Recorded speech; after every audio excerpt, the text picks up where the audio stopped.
മിയ ഇപ്പൊ വന്ന സ്ഥിതിക്ക് നമ്മുടെ ഈ ഒരു പുതിയ പരിപാടിയിൽ കൂടുതലും പെൺകുട്ടികൾ മാത്രമാണല്ലോ, പെൺകുട്ടികൾ മാത്രം പങ്കെടുക്കുന്ന ഒരു പരിപാടിയായിട്ട് തോന്നിയത്. അപ്പൊ ഈ പെൺകുട്ടികളുടെ സ്റ്റാൻഡപ്പ് കോമഡി കാണുമ്പം മിയ ജീവിതത്തിൽ ഏതെങ്കിലും സദസ്സുകളിൽ പോയിട്ട് ഇങ്ങനെ തമാശ പറയണമെന്നും തമാശ പറയുന്നവരാണെന്നും ആഗ്രഹിച്ചിട്ടുള്ള ആളാണോ, ചെയ്യാറുണ്ടോ? എന്നെ കൊണ്ട് ഒട്ടും നടക്കത്തില്ല. ഞാൻ എന്തെങ്കിലും ഒരു എന്റെ ജീവിതത്തിൽ നടന്ന കഥയോ അല്ലെങ്കിൽ എന്തെങ്കിലും ഒരു ഇൻസിഡന്റ് പറയുകയാണെങ്കിലും ഇത് കേൾക്കുന്നവർ പറഞ്ഞിട്ടുണ്ട്, നീ വേറെ രീതി പറയായിരുന്നെങ്കിൽ ഞങ്ങക്ക് ചിരി വന്നേനെ, ഇത് ചിരി വന്നില്ല എന്നൊക്കെ. അത് കാരണം ഞാൻ അത് അറ്റംപ്റ്റ് പോലും ചെയ്യാറില്ല. എന്റെ കഥകൾ പോലും ഞാൻ മമ്മീനെയാണ് പറയാൻ ഏൽപ്പിക്കാറ്. കാരണം മമ്മി എന്നെക്കാൾ നന്നായി പ്രസന്റ് ചെയ്യും. എനിക്ക് തമാശ കേട്ട് ചിരിക്കാൻ മാത്രമേ അറിയൂ. എനിക്കായിട്ട് പറയാനൊരു മിടുക്കില്ല.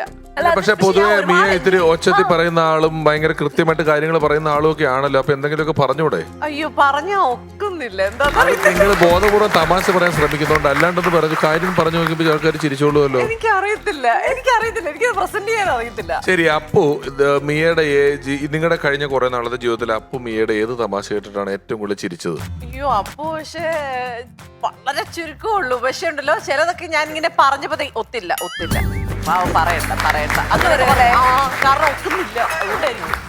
അപ്പു തമാശ പറയാറുണ്ടോ? പുള്ളി ചില നേരത്തുണ്ടല്ലോ, ചില നേരത്ത് നല്ല ഡയലോഗ് അടിക്കും. അന്നേരം ഞാൻ നല്ലപോലെ ചിരിക്കും, എൻജോയ് ചെയ്യും. അത് കൊള്ളാം, നൈസാന്ന് പറഞ്ഞ് അപ്രീഷിയേറ്റ് ചെയ്യുകയും ചെയ്യും. എപ്പോഴും ഇല്ല, ഇടയ്ക്ക്. പക്ഷെ കുറുക്കി കൊള്ളുന്നത് വരും. ഷാർപ്പാണ്. ചില നേരത്ത് കറക്റ്റ് ആയിട്ട് വരും.